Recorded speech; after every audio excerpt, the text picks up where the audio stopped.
Hi there, welcome to another Exploretography video. Whether you're just starting out or looking to enhance your photography skills, you're in the right place. Have you ever looked at a photo and wondered why it just seems to pop or draw you into the image? Or maybe you've taken a shot and felt like something was missing, but you just couldn't put your finger on it? In this video, we're going to unlock the secrets behind compelling composition. We are going to reveal 5 essential guidelines that will help you make every photo you take more engaging and visually striking. From rule of thirds to creating depth, we'll cover techniques that instantly elevate your photography.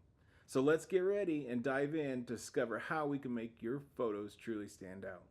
Make sure to stay with us until the end of this video because we'll not only walk you through each composition tip, but also share practical examples, and we have a special bonus tip for you to help you apply these techniques to your own photography. You won't want to miss out on these insights that could be the game changer for your next photo shoot. We're Warren and Mary, professional photographers living in America's beautiful Southwest. We release videos on photography topics or exploring real-world scenarios to sharpen your skills and help guide you along your photography journey. If you like these videos, subscribe so you won't miss out.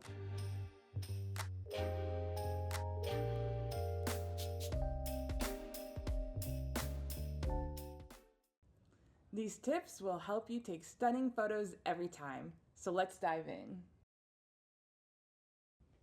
The first compositional guideline we're going to talk about is the rule of thirds.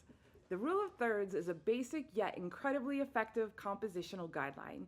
It involves dividing your frame into 9 equal parts by 2 equally spaced horizontal lines and 2 equally spaced vertical lines. Think of it as a tic-tac-toe grid overlay on your viewfinder. The idea is to place the most important elements of your photo along these lines or at their intersections, rather than in the center of the frame. Here's an example of a photo with the subject right in the center. Now let's take a look at that same photo with the subject placed along the intersection points of the rule of thirds grid. Notice how the second photo feels more balanced and dynamic? So why should we use the rule of thirds? First, it helps create balance in your composition. By placing your subject off-center, you create space and context around it, which makes your photo more engaging. Second, it leads the viewer's eyes through the image. When the main elements are aligned with the grid, the viewer's gaze naturally moves across the photo, making the image more interesting to look at. And third, it's versatility. Whether you're shooting landscapes, portraits, or close-ups, the rule of thirds can be applied to enhance your composition. And finally, practice. The more you experiment with the rule of thirds, the more intuitive it will become. Try it out in different scenarios and see how it enhances your photos. The next guideline for composition we're going to talk about are leading lines. Leading lines are natural or man-made lines in your scene that draw the viewer's eye towards the main subject or through the image. These lines can be straight, curved, or diagonal and are used to guide the viewer's gaze. Think of them as visual pathways. They help create a sense of depth and dimension and can lead to a focal point or through the entire composition. Here are some examples. Notice how the lines in these photos create a natural flow and lead your eye to the key elements in the scene. There are several types of leading lines that you can use in photography. Let's start with a straight line. Straight lines are often found on roads, fences, and pathways. They create a strong sense of direction and can lead the viewer's eyes straight to the subject. Curved lines create a more gentle flow and can add a sense of movement or softness to your composition. They're great for guiding the viewer's eyes more in a fluid manner. Diagonal lines add a dynamic and energetic feel to your image. They can make the photo feel more engaging.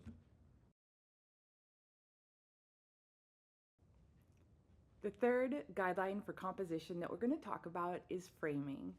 Framing involves using elements within your scene to create a frame around your main subject.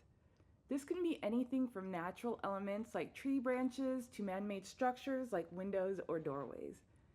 Think of it as drawing attention to your subject by enclosing it within other visual elements. This helps to focus the viewer's attention and adds a sense of depth to the composition. Here are some examples. Notice how the photos with framing elements feel more immersive and focused. There are several types of framing that you can use in your photography. Let's start off with natural frames. Natural frames are created by elements in the environment, such as tree branches, flowers, even shapes of a mountain. Man-made frames can be found in architectural elements like windows, doors, and bridges. They create a structured and often more dynamic framing effect in your image.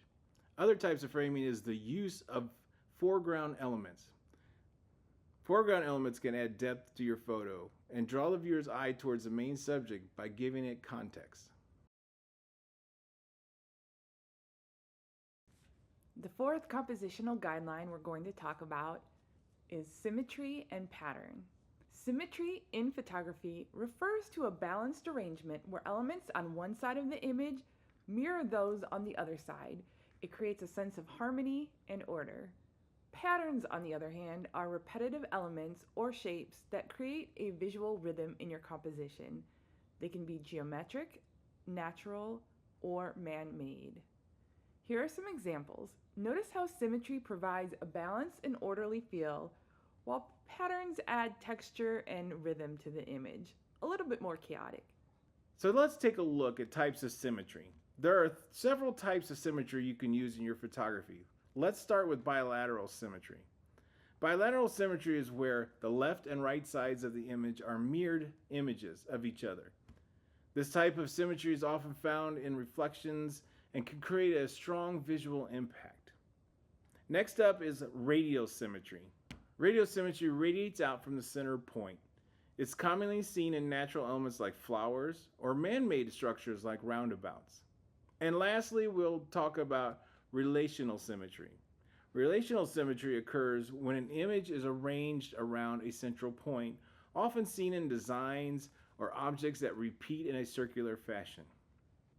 Patterns can enhance your compositions by adding visual interest and texture.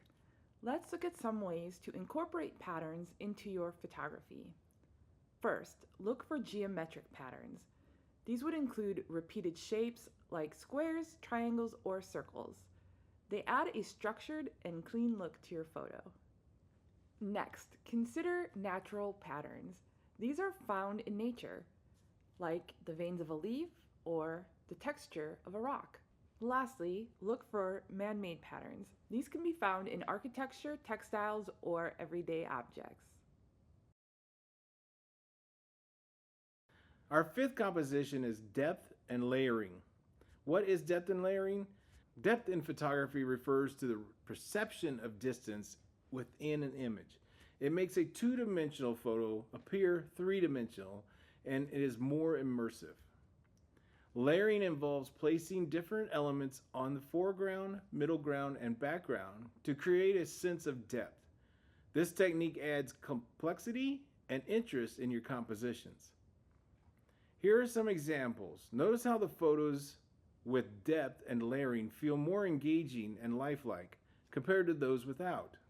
One of the most effective ways to create depth is through the use of leading lines. Lines that guide the viewer's eye from the foreground to the background helps create a sense of distance. Another technique is overlapping elements. Placing objects in front of each other creates a visual hierarchy that enhances the perception of depth. Utilizing perspective is also key. Shooting from a low or high angle can exaggerate the sense of depth. Experiment with different perspectives to see how they affect your composition. And don't forget about the use of lights and shadows. Contrast between light and dark areas can add depth by highlighting different layers within the scene. And as we promised in the beginning of our video, here is the bonus tip we promised. We appreciate you hanging out this far, so let's get to our bonus tip. When using reflections to create symmetry in your composition, lower your camera as close as possible to the reflective surface. This is going to enhance the reflection and you're going to get even more symmetry. You'll see if you try to shoot from above, the reflection is going to be much smaller and the symmetry isn't going to be quite the same. Practice these techniques and see how they transform your photography. We'll see you on the next Exploretography video. And as always, explore Create and do good. Bye. Bye.